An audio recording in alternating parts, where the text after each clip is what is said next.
નમસ્કાર મિત્રો, હું છું આકાશ બ્રહ્મભટ્ટ. આજે આપણું સેશન ડિસ્કશન બેઝ ઉપર છે. હવે તમારા માઇન્ડમાં એવો પ્રશ્ન ઉદ્ભવે છે કે શાનું ડિસ્કશન? તો મિત્રો, આપણે ડિસ્કશન કરવાનું છે જીપીએસસી પાસ કેવી રીતે કરવી. ઇકોનોમિક સબ્જેક્ટ કેટલો જરૂરી છે જીપીએસસી પાસ કરવા માટે. નવી જે એક્ઝામ પેટર્ન છે મિત્રો, જે નવું સિલેબસ છે જીપીએસસીનો, એના દ્વારા જે જાહેર કરાયેલું છે તે પ્રમાણે પ્રિલિમરીમાં 8 વિષયો છે. સામાન્ય અભ્યાસ 1ના પેપરમાં 4 વિષયો, સામાન્ય અભ્યાસ 2ના પેપરમાં બીજા 4 વિષયો. જ્યાંથી આ નવું સિલેબસ જાહેર કરવામાં આવ્યો ત્યાંથી અત્યાર સુધી જીપીએસસીએ જેટલી પણ પરીક્ષાઓ લીધી છે એ દરેક પેપરનું અધ્યયન કરીને એક એનાલિસિસ રજૂ કર્યું છે. તે હું આપની સમક્ષ રજૂ કરું છું. જો જીપીએસસી 1-2ની પરીક્ષા હોય તો સિલેબસ વાઇડ હોય છે, ક્લિયર. પરંતુ જ્યારે સુપર ક્લાસ 3ની હોય, 200 માર્ક્સનું પેપર હોય, તો પર્ટિક્યુલર જે પ્રિલિમના અમુક ટોપિકો છે કોઈ પણ એક સબ્જેક્ટના, એ ટોપિકો ઘટાડવામાં આવે છે. તેનું ઊંડાણપૂર્વક છણાવટ જે આપણે વાંચવાનું છે તે ઘટાડવામાં આવતું નથી. ક્લિયર મિત્રો? હવે સમજો. સામાન્ય અભ્યાસ એક પેપરની અંદર ઇતિહાસ, સાંસ્કૃતિક વારસો, રાજ્ય વ્યવસ્થા, બંધારણ, આંતરરાષ્ટ્રીય સંબંધો અને સામાન્ય બૌદ્ધિક ક્ષમતા. ક્લિયર? આ 4 સબ્જેક્ટનું ફોકસ કરવામાં આવે છે પર્ટિક્યુલર પ્રથમ પેપરમાં. તો મિત્રો, તમે પેપરો જોયા હશે, આપ્યા પણ હશે, તો તમને એક વસ્તુ સમજાઈ ગઈ છે કે ઇતિહાસ આપણે જેટલું પણ વાંચીએ છીએ, જેટલું ડિટેલમાં વાંચીએ છીએ, જેટલો એના પાછળ સમય આપણે આપીએ છીએ, તે પ્રમાણે એટલી બધી મહેનત કર્યા છતાં પણ પેપરની અંદર ઘણા એવા પ્રશ્નો હોય છે ઇતિહાસના, તે આપણે જોયા નથી હોતા, ખબર નથી હોતી અને આપણે એટેન્ડ નથી કરી શકતા. ક્લિયર? ઇતિહાસમાં આપણે 100% દરેક સિલેબસ વાંચવા છતાં પણ અમુક મુદ્દાઓ એવા હોય છે જે આપણે ધ્યાનમાં નથી હોતા, આપણને ખબર નથી હોતી. સમજાય છે મિત્રો? સાંસ્કૃતિક વારસામાં પણ એવું થાય છે. ઘણી બધી બાબતો છે જે આપણને ખ્યાલ નથી હોતી. ઇન શોર્ટ, ઇતિહાસ અને સાંસ્કૃતિક વારસામાં 50થી 70% જેટલું આપણું સ્કોરિંગ હોય છે. ક્લિયર મિત્રો? બંધારણમાં આપણે સૌથી વધારે સ્કોર કરીએ છીએ, કારણ કે આપણે બંધારણ સારી રીતે જાણીએ છીએ, સારી રીતે એના ઉપર મહેનત કર્યા પછી આપણને સારું રિવોર્ડ મળે છે. આંતરરાષ્ટ્રીય સંબંધો જે છે, જે કરંટ ટોપિકના બેઝ સાથે લિંક છે, તે પણ આપણને ખ્યાલ આવી જતો હોય છે. તો બંધારણ એક વિષય થયો, એમાં આપણે 80% સુધી માર્ક્સ કવર કરી શકીએ છીએ. અને જો બહુ વધારે ડીપમાં આપણે મહેનત કરી હોય તો 85થી 90% સુધી પણ આપણે માર્ક્સ કવર કરી શકીએ છીએ. આગળ જોઈએ. હવે સામાન્ય બૌદ્ધિક ક્ષમતા મીન્સ મેથ્સ. મેથ્સની અંદર મિત્રો, જ્યારથી જે ગયા વખતે 3 કલાકનું જીપીએસસી 1-2નું પેપર કરવામાં આવ્યું છે મિત્રો, ત્યાંથી આ સબ્જેક્ટનું મહત્ત્વ વધી ગયું છે. તમને ખ્યાલ હશે કે જે જીપીએસસી 1-2 પ્રિલિમનું મેરિટ અટક્યું હતું એ 140ની આસપાસ અટક્યું હતું લાસ્ટ ટાઈમ. એ કેમ એવું થયું? કારણ કે 2 કલાકની અંદર દરેક સ્ટુડન્ટ મેથ્સ સિવાયનો પોર્શન પૂરો કરી દે છે અને છેલ્લો 1 કલાક ફક્ત મેથ્સને આપે છે.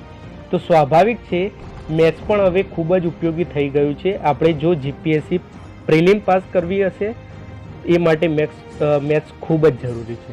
ક્લિયર મિત્રો? હવે એ માટે આપણે શું કરવું? 120 અટકતું મેરિટ 140 આવી ગયું, 20 માર્ક વધી ગયા, તો મહેનત પણ આપણે એ રીતે થવી જોઈએ. ક્લિયર મિત્રો? સ્વાભાવિક છે ધીમે ધીમે મેરિટમાં દિન પ્રતિદિન વધારો થતો રહ્યો છે.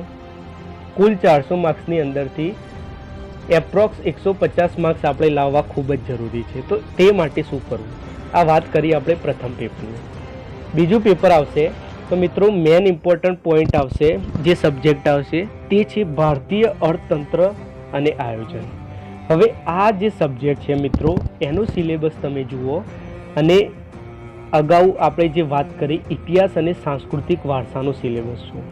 તમને એવું લાગશે કે ઇતિહાસ અને સાંસ્કૃતિક વારસો દરિયો છે, ઘણી બધો ટાઈમ એલોકેટ કરવામાં આવે છે, ઘણું બધું વાંચન કરવામાં આવે છે, છતાં પણ અમુક પ્રશ્નોની આપણને ખબર પડતી નથી.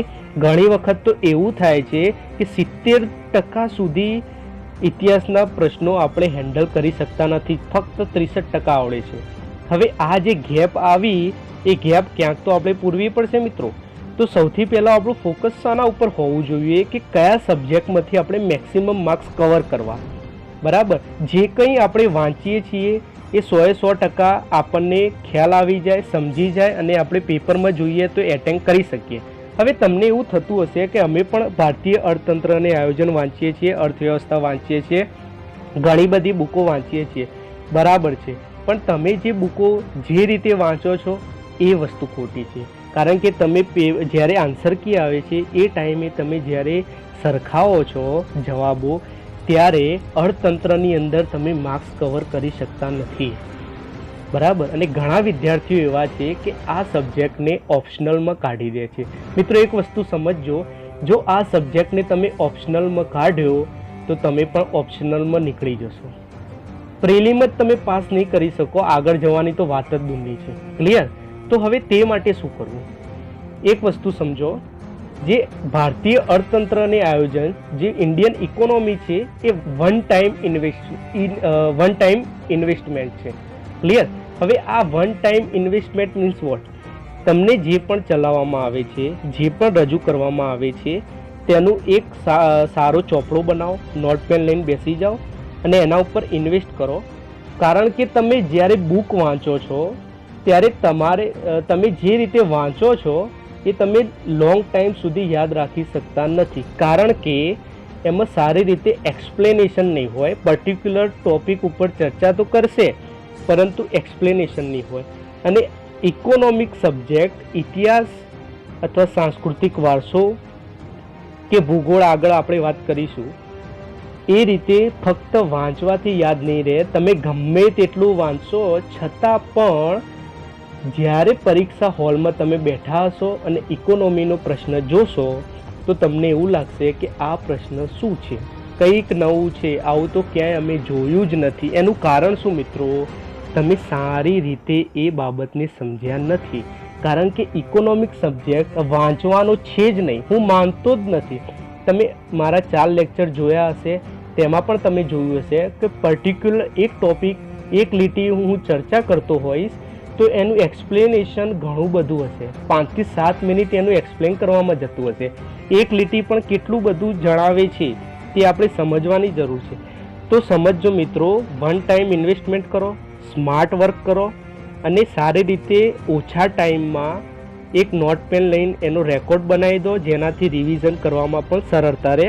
હું દરેક પોઈન્ટ સારી રીતે એક્સપ્લેન કરવા જઈ રહ્યો છું. કોઈ પણ પ્રોબ્લેમ હોય તો કોમેન્ટ સેક્શનમાં જણાવો. બરાબર છે? તો ઇકોનોમિક્સની અંદર તમારે ઇન્વેસ્ટમેન્ટ કરવું જ પડશે જો તમારે જીપીએસસી પાસ કરવી હશે તો. તમને ખ્યાલ હશે કે ઘણા બધા સ્ટુડન્ટો એવા તમને મળતા પણ હશે કે છેલ્લા 4 વર્ષ, છેલ્લા 5 વર્ષ આ રીતે તૈયારી કરી જાય છે, છતાં પણ એમને રિઝલ્ટ નહીં મળતું. કેમ રિઝલ્ટ નહીં મળતું?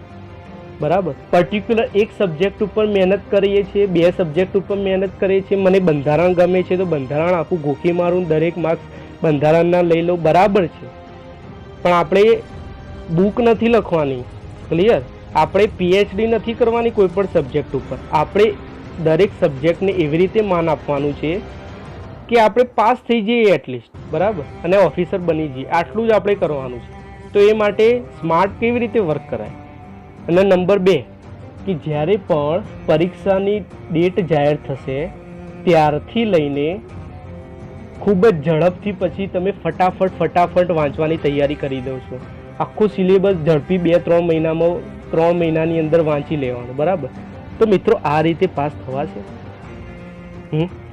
તમે પોતાની જાતને પ્રશ્ન પૂછો. તો આ બધું આ રીતના જો વિચારો હોય તો હું કહું છું જીપીએસસીનું ફિલ્ડ જ છોડી દો. તમે પોતાની જાતને દગો આપો છો. તો આવું કંઈ કરવાની જરૂર જ નથી. જો કેપેસિટી નથી, બરાબર, તો ફિલ્ડ જ છોડી દો અને બીજું કંઈક કરો. તો જે તમે કરશો તો એમાં સારી રીતે એલોકેટ કરશો ટાઈમને, એમાં સારી રીતે કામ કરશો તો એમાં પણ સક્સેસ થશો. પણ જો આ ફિલ્ડમાં આવવું છે, બરાબર, તો સિરિયસનેસ ખૂબ જ જરૂરી છે. અને કેવી રીતે તમે જોઈ લેજો, હું નથી કહેતો, ફરીથી જોઈ લેજો. સિલેબસ તમને મળી જશે જીપીએસસીની વેબસાઇટ ઉપર. અર્થતંત્રનું સિલેબસ જોજો, ઇતિહાસ, ભૂગોળ અને સાંસ્કૃતિક વારસાનો સિલેબસ જોજો. અને જે પેપરો ઓલરેડી અવેલેબલ છે વેબસાઇટ ઉપર જીપીએસસીની પેપરો પણ જોઈ લો તમે. મેં આ બધું જોઈને એનાલિસિસ કરીને પછી હું આ વિડીયો બનાવું છું, એમને હું બનાવતો નથી મિત્રો, બરાબર. તો એ જોયા પછી તમને ઓટોમેટિક ખ્યાલ આવી જશે. તમે જેટલું વાંચ્યું છે ઇતિહાસ અને એ પ્રશ્નો જોજો, ઘણા બધા પેપરો છે એની અંદર અમુક ઇતિહાસના પ્રશ્નો તમે જોશો, સાંસ્કૃતિક વારસાના જોશો, ભૂગોળના પણ એવા જોશો કે જે તમને ખબર જ નહીં પડે કે આ શું છે, ક્યાંથી આવ્યું છે, બરાબર. તો ઇકોનોમિક સબ્જેક્ટની અંદર ફોકસ કરો, કારણ કે હવે 3 કલાકનું થઈ ગયું છે કે જે મેથ્સ એક્સપર્ટ વર્ગ છે તે હવે સમજી લો એ 90% સુધી કવર કરવાનો જ છે, તો એમને પણ કોમ્પ્યુટ કરવાના છે. તો પ્રિલિમમાં નીકળવા માટે શું કરવાનું? સ્વાભાવિક છે, ઇકોનોમિક્સ વગર ઉદ્ધાર નથી.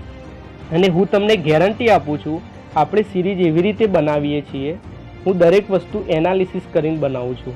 Particular syllabus wise step by step જવાનું એવું નહીં, પરંતુ એક્ઝામના પોઈન્ટ ઓફ વ્યૂ વિચારીને કયા ટૉપિકને કેવી રીતે એક્સપ્લેન કરવું તે પણ મારું ખૂબ જ સારી રીતે ધ્યાન હોય છે એના ઉપર, બરાબર છે. કારણ કે પેપર જે સેટર હોય એની પ્રશ્નની સિસ્ટમ કેવી રીતે છે તે પણ આપણે જાણવું જરૂરી છે, બરાબર છે. તો ઇકોનોમિક્સ ઉપર તમારે ફોકસ કરવું પડશે. અને હું તમને કહું છું, જો તમે સારી રીતે ઇકોનોમિક્સ પર મહેનત કરશો તો 100% ઇકોનોમિક્સના જે કુલ પ્રશ્નો આવું છું તેમાંથી 90 થી 95% પ્રશ્નો સાચા પડશે, એની હું ગેરંટી લઉં છું. હા, બિલકુલ, પણ મહેનત કરવી પડશે, ક્લિયર, અને સમજવું પડશે. ઓકે, આગળ જોઈએ. હવે બીજા પેપરની અંદર ભૂગોળની આપણે વાત કરીએ છીએ. 4 પોઈન્ટ છે એમાં: સામાન્ય ભૂગોળ, ભૌતિક ભૂગોળ, સામાજિક ભૂગોળ અને આર્થિક ભૂગોળ, ક્લિયર. હવે આની અંદર ભૌતિક ભૂગોળ, સામાન્ય ભૂગોળ, આ 2 પોઈન્ટ આપણે સારી રીતે સમજી શકીએ છીએ. આર્થિક ભૂગોળ પણ સમજી શકીએ છીએ, પણ અમુક પ્રશ્નો અંદર એવા આવે છે એક્ઝામની અંદર જે આપણે એટેન્ડ કરી શકતા નથી. ભૂગોળ 70 થી 80% સુધી આપણે એટેન્ડ કરી દઈએ છીએ. વિજ્ઞાન અને ટેકનોલોજીની વાત કરીએ આપણે તો કરંટ બેઝ સાથે સાથે એ પણ ખૂબ જ વિશાળ પોઈન્ટ છે. તમે જોજો, એનો સિલેબસ જોજો એટલે તમને ખ્યાલ આવી જશે. ઇન શોર્ટ, પછી આપણે કરંટ અફેર જોઈએ તો કરંટ અફેરમાં તો આપણે રેગ્યુલર અલગ અલગ જગ્યાએથી વાંચતા જ હોઈએ છીએ, તો એના રિલેટેડ તો કોઈ ઇસ્યુ જ નથી. પરંતુ એક વસ્તુ સમજી લો, 8 સબ્જેક્ટની અંદર મેં કહ્યું તે પ્રમાણે સારી રીતે મેં તમને પાસ થવું હોય, ઓછી મહેનતમાં પ્રિલિમ નીકળવી હોય તો શાના ઉપર ફોકસ કરવાનું છે? સૌથી પહેલાં ભારતીય અર્થતંત્ર અને આયોજન, ઇકોનોમિક્સ ઉપર ફોકસ કરવાનું છે, ભૂગોળ ઉપર ફોકસ કરવાનું છે, ક્લિયર. ઇતિહાસ જોવાનો છે, બંધારણ મેન પોઈન્ટ. ઇકોનોમિક્સ બીજા પેપરની અંદર અને પ્રથમ પેપરની અંદર બંધારણ, આ 2 વસ્તુ 100% કરી દેવાની છે, કારણ કે આપણે આ 2 સબ્જેક્ટની અંદર 80% ઉપર માર્ક્સ લાવવાના છે જો આપણે નીકળવું હોય તો, ક્લિયર. અને પહેલા પેપરની અંદર બંધારણ સાથે આપણે ઇતિહાસને સાંસ્કૃતિક વારસા સાથે સાથે મેથ્સને પણ પ્રાધાન્ય આપવું પડશે, કારણ કે હવે મેથ્સ વગર ચાલશે નહીં, પાસ થવાનું ખૂબ કઠિન છે. 3 કલાક થઈ ગયા છે, ટાઈમ મળે છે તો મેથ્સ ઉપર પણ આપણે કામ કરવાનું વિચારવું પડશે. ઓકે, બીજા પેપરની વાત કરીએ તો ઇકોનોમિક્સ અને ભૂગોળ, આ 2 વસ્તુ તો તમારે કરી જ દેવી પડશે. અને પછી આવે છે વિજ્ઞાન અને ટેકનોલોજી, બરાબર. કરંટ તો આપણે રેગ્યુલર જોતા જ હોઈએ, એટલે જસ્ટ આપણે રિવિઝન કરવાની જ વાત આવે, એટલે કરંટ ટોપિકને રિલેટેડ હું વાત જ નથી કરતો અત્યારે, ક્લિયર છે. ઇકોનોમિક્સ એન્ડ ભૂગોળ બીજા પેપરમાં, પ્રથમ પેપરમાં બંધારણ, મેથ્સ અને ઇતિહાસ અને સાંસ્કૃતિક વારસો. ઓછી મહેનતમાં નીકળી જવું હોય એના રિલેટેડ છે મિત્રો. આપણે પાસ કરવાની છે, પીએચડી કરવાની નથી, ક્લિયર. ઓકે, રમેશ સિંઘનું પ્રથમ ચેપ્ટર આપણે પૂરું કર્યું છે, તેનું આપણે MCQ સિરીઝ લઈશું હવે પ્રથમ ચેપ્ટરનું, બરાબર. આવનારો વિડીયો MCQ બેઝ ઉપર હશે. જો તમે 4 વિડીયો સારી રીતે જોયા હશે, સમજ્યા હશે, તો ઓબ્વિયસલી તમે જવાબ આપી શકવા સક્ષમ હશો. ઓકે, જય હિન્દ, જય ભારત, વંદે માતરમ.